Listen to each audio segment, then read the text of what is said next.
Hey, what's going on, Archons? It's time for a little revisit to the French KeyForge days. Parlez, vous, Français, s'il vous plaît? Yes, that is correct. I have decided to take a trip down. I don't know if this is memory lane at this point, but I have not done some French decks in a while, and I'm not really into just opening single decks anymore, especially of older sets. So I thought, let's pit two decks against one another from the French language of Worlds Collide, Collision des Mondes, and allow me to, I guess I don't really butcher the French language anymore. I seem to have gotten myself to a place where I'm somewhat capable of doing it. So, yeah. Let's see what we have in store here. First up for deck A, we have Romain Aubert Sourier de Bradbost. Ooh, that's a gangster name with shadows, logos, and Star Alliance. You're not mad at that. Let's just say that, folks. You're not mad at that. All right. And it is going up against. I do appreciate Dark Tidings packs. Now I'm going back to this. It's going up against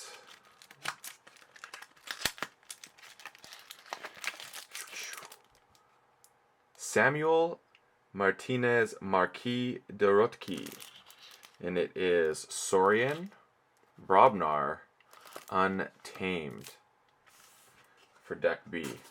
Yeah, not too stoked about that combination. So let's see what is in the first deck.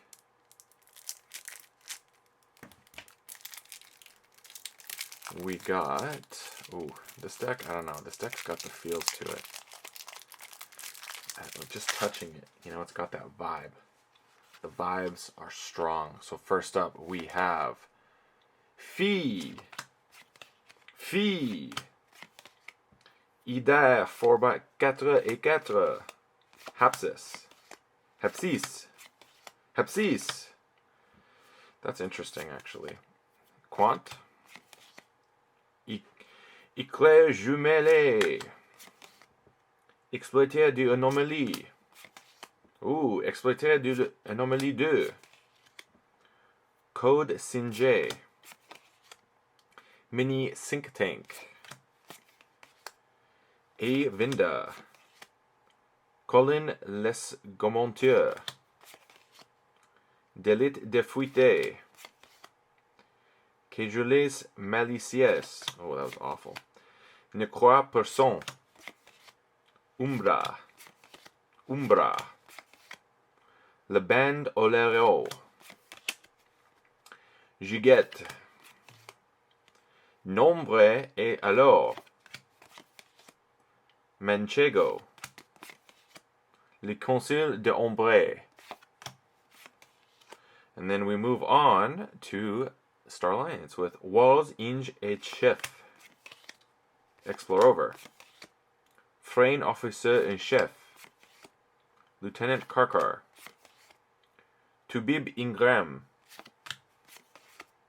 Alerte Rouge. Is it just me or do the letters not look right? Timonet Spears. Oh, I love that. Infirmier Sotio. Flux de Quintranos. Morpheus Officer Tech. Yeah, I feel like this looks weird to me. Then we have Traducteur Universel, and lastly, Crash Muldoon. All right. Numbers, we got 1, 2, 3, 4, 5, 6, 7, 8, 9, 10, 11, 12, 13, 14, 15, 16, 17, 18, 19, 20, 21, 22, 23, 24, 25, 26 creatures. That's kind of a yikes. So number pips, we got 1, 2, 3, 3 Ember Pips. Big yikes. The good news is that I think there's quite a few things that are interesting. Well, obviously, Timonier Spears is going to be huge. The science officer, or the Morpheus is going to be great with Ingram, Frayne, Walls, because you have obviously that, and you have X-Flow over. I don't think there's anything else that applies. You have Mini Sync Tank. Yeah, the Hapsis, the triple Hapsis is actually kind of interesting. I feel like it could really be kind of wild having a triple Hapsis. Edi is obviously great, and the double Phi is great. Edi with the Morpheus would be really fun. Is there anything else that has play? This guy, Kejule Melicio, is nice. Oh, and Mini Sync Tank. Oh, you don't even want that. Oh, that's interesting. I wonder how copying the play effect. Oh, that's really interesting. So if you have Morpheus with Code Monkey, I think that would work. You play it once, archive those two cards, and then when the next two cards shuffle in, it would happen again. If possible. That's interesting if you can make that happen. Obviously, the Éclat Jumelé is great with two Exploiteur d'Anomalie. You gotta love that. That's kind of fun. I mean, you just gotta pray there's no board wipes, because you can. Well, I guess this does some stuff, but yeah, you could. I guess you're calling Logos quite a bit, and potentially Star Alliance. Shadows is kind of the odd duck out in this one, just because it's got the. I don't know. This is an interesting deck. Oh wow. If you can get Morpheus out with the double Manchego at the end, stealing 4 Ember feels kind of nice. If you combat that with a hit and run, yeah, you're kind of laughing there. That's what, you can steal 8 Ember? That's kind of wild. Yeah, that's really cool. The Manchego hit and run play, if you can make that happen, is really nice. The Star Alliance is interesting. I mean, honestly, this deck is nothing special. It's in a sealed environment, I think this can do some cool things, but overall, this deck is lacking just a few things. The Crash Muldoon could be really good with some of the Shadows cards that are out there. Being able to use the non-Nova Alliance Voisson. Yeah, like, there's some interesting stuff, I guess. For a little bit of Ember control, using some of your creatures here would be nice.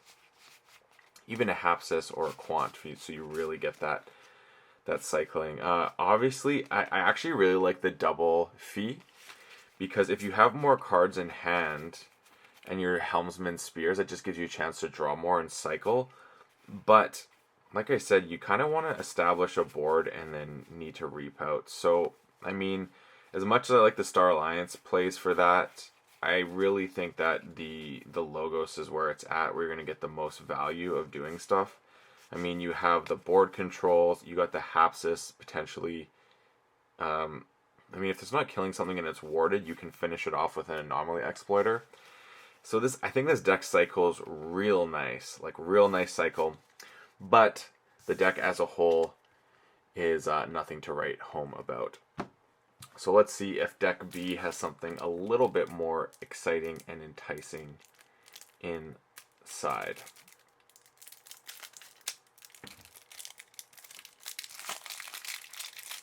So this is Samuel Martinez Marquis de Rotki. And we are kicking things off with Écarcement de Berserker, Sarkovashi, Béton du Kourou, Chasmog. I actually don't think I've had any Brobnar French now that I think about it, because these are looking new, these words. Et Chassier, Ratkail Luminos, great Ratkai. I like that. Forget this annoying ass. I hate this creature. Ogopogo. Idle Patouche. Skull. Parlez, vous, boumé. You love that. Oh, Ronchonnes de Grère. And then we have Imperium, Legatus Raptor, Raider Galim, Senator Shrix, Centurion Terreau, Tribute, Legionnaire Trésorion, Orator Hisaro, ooh, I like that, Paragadien, Des Sceaux pour le Dinosaure, Lynx de Roncier, Chaudron Bouillonnant. That's so triple N. I don't even know what the heck that is. Two Chaudron Bouillonnant. Falcon. Clé in surtension. Mermouk Moustique. Renaissance. Chette de la nature. Poisson méfiance. And lastly, we have Panpakanga. I mean, both these decks were nothing to write home about. But let's see what this one's got, and then we'll decide which one we would rather be rocking. We got 1, 2, 3, 4, 5, 6, 7, 8, 9, 10, 11, 12, 13, 14, 15, 16, 17, 18, 19, 20, 21, 22 creatures with 1, 2, 3, 4, 5, 6, 7, 8, 9 pips of Ember. And what does this deck have that is interesting? I mean, the regrowths are fine. The regrowths actually could be nice to set up a Ghost Hawk potentially in the future when you have some stuff out there that can be used for. But aside from that, there's nothing really there that you want. I think it's probably more in the dinos you're going to be looking for the regrowths. I mean, getting back Arato Hisaros is never a bad thing. Or a Thero Centurion Shrix. Actually, the Raider Gallums are really nice. Legatus Raptor is great. Now let's go into Brobnar for a second, because everyone knows that Brobnar and Worlds Collide is everyone's least favorite thing to see. This isn't the worst. Aside from Rat Kae, I don't mind this deck this Brobnar at all, actually. In fact, I'm kind of stoked about it. I'm a big fan of the War Beasts. I think they're pretty cool. They're not called War Beasts. They're the War Grumpuses. That's what it is. I really like them. I think they actually are really interesting because you can ready and fight with a friendly giant neighbor. And I think there's some great candidates for that here. So that's a lot of fun. And obviously Old Boomy is Old Boomy. Who doesn't love La Vie Boumée? Yeah, and some good candidates for Ecassier in here, so you're not going to have that go to waste. And I guess making your creatures bigger could be really nice with the giants. So dealing with the board seems interesting, especially with Cauldron Boils. Destroying creatures, controller gains 1 Ember. Yeah, I mean, that's just good spot removal there. I wish there was some way to make the Ember. I mean, I guess you could Senator Shrix if you can protect it somehow with an Orator Hisaro. I guess Tricerian Legionnaire, get the ward out, and you could put a nice amount of Ember on Shrix and have that at your disposal. I guess if you really played it correctly, you could almost get a tribute on there, but I don't know, it's risky. Let's just say that. It's pretty risky, but there's some cool things here. The dinos, really nice dino suite, actually, looking at more closely. It's very nice. There's stuff you want to see there. I don't think you really care to use creatures outside with their raiders unless you're trying to do some board control with Brobnar.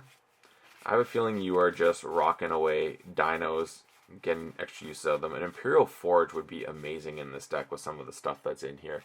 Some more warding, which is going to do really well with protecting some of these dinos that you want. I mean, if you can get Paraguardian on one side, Strix, and then have the Legionnaire, Tricerian Legionnaire protecting the Strix and getting that ward action going, and then you're also having the Imperium warding those creatures, so there's just wards on wards. I think you could really make the Strix be a force to be reckoned with.